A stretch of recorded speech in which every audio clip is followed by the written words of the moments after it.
The New York Giants just reversed this narrative. Let's talk about it. My name's Paul. This is Big Apple Sports. Football season is almost upon us, so take just a quick second, subscribe to this channel. Going to be talking all things Giants this year. You don't want to miss out.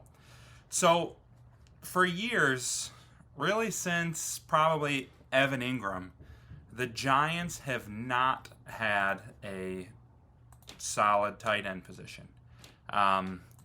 Looking at last year, they were led by Theo Johnson with only 330 yards. If we go to the season before, you got Darren Waller had 550, so that was pretty solid in 12 games. But it's really been, since I would argue about 2020, looking at last year, it was Daniel Bellinger leading the way with 268. But you go all the way back to 2020, and you got Evan Ingram down here, almost 700 yards receiving. Like, the Giants just have not had a lot of production from the tight end spot. Darren Waller was supposed to be that guy, put together some good games, but couldn't be healthy, and then retired. Who knows what he's going to do for the Dolphins this year. But they, like, especially if you have a rookie QB, like, a lot of times that tight end is like your safety net, your security blanket, they'll call it. Like, it is important to have a tight end that you can check down to and who can create mismatches downfield and you can hit up on the seam. And the Giants just have not had that. But I think that is changing this year. And they're really deep at the position. So we'll start with Theo Johnson. Sports Illustrated here has him not only as like a quality tight end, but they think he might even be worth targeting in fantasy drafts. Only 330 yards as a rookie, but a lot of times it takes tight ends a couple years to like really develop into a big part of their offense. And he only played in 13 games last year.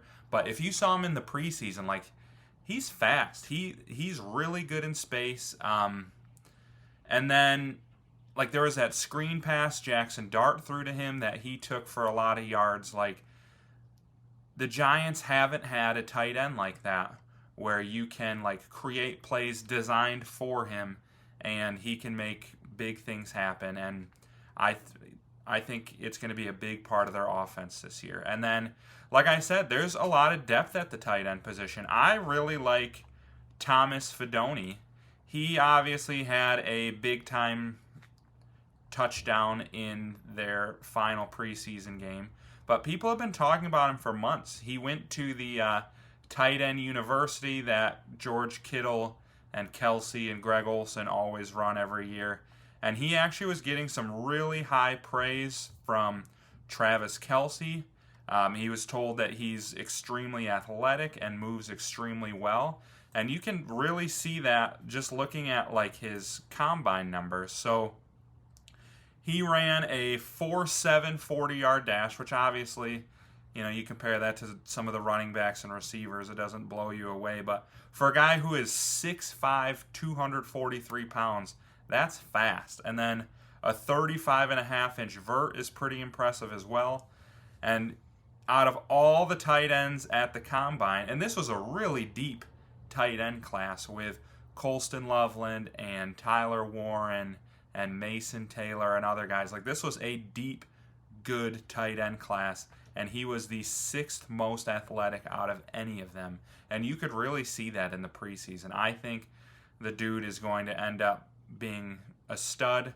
I think the combination of Theo Johnson and Thomas Fidone could be a really good 1-2 punch. And like when you have that 1-2 punch at tight end, it really opens up the offense because you can come out in two tight end sets and run it down their throat with the two extra blockers. But then the next play you can come out two tight end set, play action, and they're two good quality receivers who can make plays over the middle and pick up big gains and run after the catch.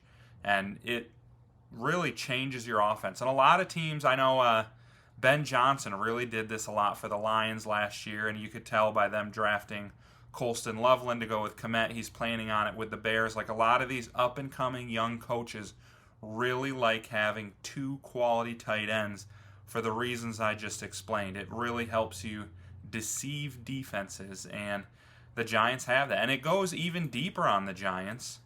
Greg Dulcich has had a really good preseason. I mean, the dude looks like the Count of Monte Cristo, but he had 3 touchdowns in the preseason, was just making plays all over the field, and he's still young. He's only 25 years old. Like I said, I think people are starting to get bigger expectations out of tight ends earlier on because of what, like, Brock Bowers and Sam Laporta have done as rookies. But, like, it's been pretty common historically for tight ends to need 2, 3, 4 years to kind of get, because there's just so much expected of them. They're supposed to be fast enough to be a receiver, but big enough to be an offensive lineman. It takes time to build that NFL-sized body to be able to be a good blocker. And, I mean, Dulcich looked great in the preseason, was making big plays all over the place. And I think if you bring him in as your number 3 tight end, like that, that's pretty solid. And then, you know, looking at the 53-man roster projections here from Sports Illustrated, they think Chris Manhertz is going to get cut, but that it's really possible it's Daniel Bellinger, because I think he's fallen at least to 3 on the depth chart behind Theo Johnson and Fidone, but he might be all the way down beneath Dulcich. And then it's like, you know, generally your 3rd and 4th tight ends you really want out there as blockers. Manhertz is probably a better blocker.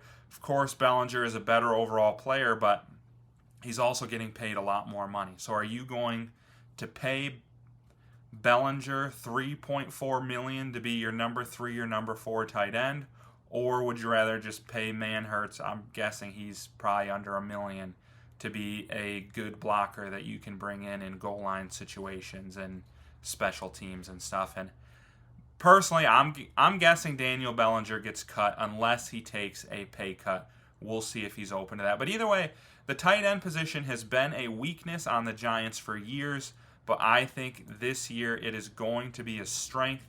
They are deep, they're athletic, they have good hands, they can make plays, and we've been seeing it all preseason long. And like I said, for a rookie quarterback, that is huge. Like, tight end, like just having that big-bodied target that you can hit over the middle when the pocket's breaking down is so important. And then, you know, like I had mentioned the screen to Theo Johnson in the preseason. Like, plays like that are big time too, because like it's almost like an extra running play. Like, you're going to complete that pass 19 times out of 20, and if you have Theo Johnson breaking off 25-yard runs after the catch, that really opens up this offense. So I'm excited for this year. Giants fans, drop me your takes. Which one of these tight ends do you think is going to be the star? I know Theo Johnson is obviously going to be the starter, but Fidone really does seem like a talented, promising young tight end. So I could see him getting a bigger part in this offense as well. So let me know your takes, and then don't forget, hit the subscribe button on the way out. Got a lot more Giants content coming. Don't miss out.